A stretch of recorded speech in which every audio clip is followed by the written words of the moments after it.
Hello friends, இப்போ வந்து பார்த்தீங்கன்னா ஒர்க் ஆர்டர் க்ளோசிங்க்கு அனுப்பிச்சாச்சு. ஆனால் அது க்ளோஸ் ஆகிடுச்சா இல்லையான்னு நம்ம செக் பண்ணணும். சரியா?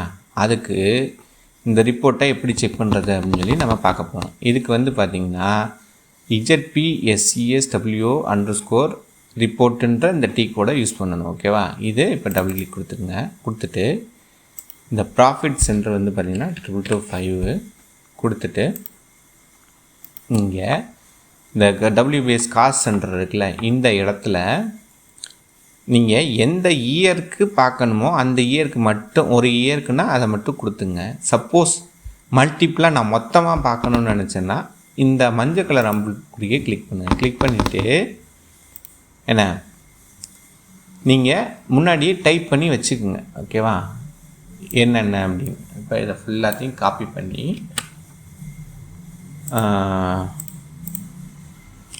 இங்கே வச்சு பேஸ்ட் பண்ணுங்கள். ஓகேவா? பேஸ்ட் பண்ணிவிட்டு இந்த எக்ஸிக்யூட் கொடுத்தீங்கன்னா மொத்தமாக இங்கே வந்து உட்காந்துக்கிறோம். ஓகேவா? உட்கார்ந்ததுக்கப்புறம் நீங்கள் எக்ஸிக்யூட் கொடுக்க வேண்டியதுதான். ஓகேவா? இப்போ நான் என்ன பண்ண போகிறேன்னா ஒரே ஒரு இயருக்கு மட்டும் பார்த்தா போதுன்றனால ஒரே ஒரு இயரை மட்டும் செலக்ட் பண்ணுறேன்.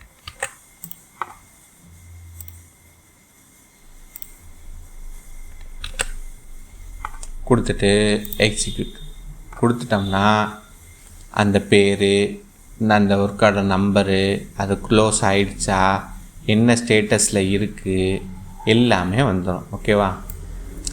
இப்போ இதில் வந்து இதெல்லாம் வந்து க்ளோஸ்ன்னு கொடுத்துச்சு. ஸோ க்ளோஸ் ஆகிடுச்சின்னு அர்த்தம். இந்த பாருங்கள், இது வந்து ஒர்க் கம்ப்ளீட்லேயே நிற்கிது. அதாவது என்னென்னா நம்ம அந்த ஒர்க் ஆர்டர் அப்ரூவலில் போயிட்டு நான் ஒர்க் கம்ப்ளீட் கொடுக்க சொன்னல, அந்த ஸ்டேட்டஸோடு அப்படியே நிற்கிது.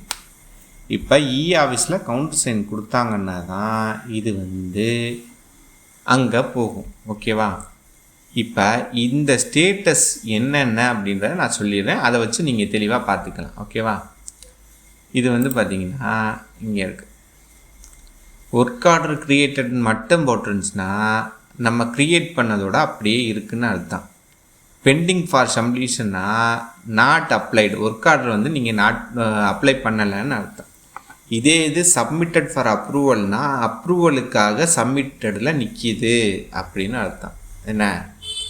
இதே இது ஒர்க் கம்ப்ளீட்லன்னு போட்டுருந்துச்சுன்னா சப்மிஷன் ஆஃப், அதாவது இந்த நம்ம கவுண்டர் சைனுக்காக நிப்பாட்டி வச்சுருப்போம்ல அந்த இடம் ஒர்க் கம்ப்ளீட்னு சொல்லி கொடுத்ததுக்கப்புறம் வருது.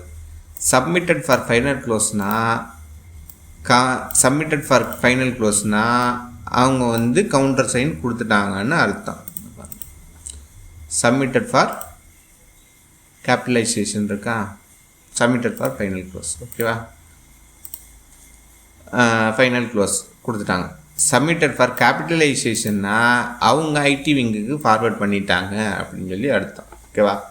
க்ளோஸ்ட் அண்ட் கேபிட்டலைசேஷன்னா அக்கௌண்ட்ஸ் விங்கும் அதை வந்து க்ளோஸ் பண்ணிட்டாங்க அப்படின்ற மாதிரி ஸ்டேட்டஸ். ஓகேவா? ஓகே. இப்போ இதில் வந்து இன்னொன்று பார்த்தீங்கன்னா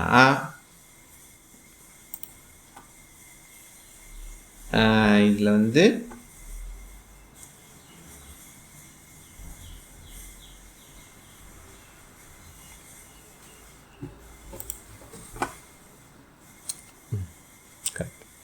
இது வந்து இப்போ நம்ம எல்லாத்தையும் செக் பண்ணிட்டோம். ஓகே. இப்போ இதை வந்து எப்படி நம்ம எக்ஸல் ஷீட்டாக வெளியே எடுக்குது? இப்படியே வச்சுக்கிட்டு நீங்கள் காப்பி பண்ணிங்கன்னாலாம் காப்பி ஆகாது. ஓகேவா?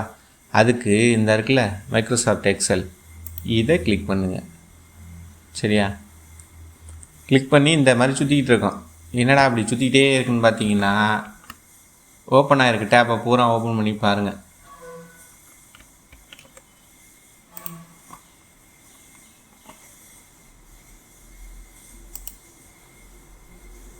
இது வந்து இந்த இருக்குல்ல, இதை வந்து ட்ரஸ்ட் ஆல் இப்போ இதுன்னு கொடுத்தீங்கன்னாட்ட இந்த மாதிரி ஓப்பன் ஆகும். இல்லைன்னா அது வரைக்கும் அப்படியே சுற்றிக்கிட்டே தான் இருக்கும். ஓகேவா? இப்போ போயிட்டு இதில் போய் சேவஸில் போய் எங்கே வேணுமோ அங்கே சேவ் கொடுத்துருங்க. ஓகேவா? இப்போ தான் சேவ் ஆகிருக்குன்னு அர்த்தம். ஓகேவா? கொடுத்துட்டு நீங்கள் ரிட்டன் வந்துக்குங்க. முடிஞ்சு போச்சு. ஓகேவா? ஓகே. தேங்க்யூ.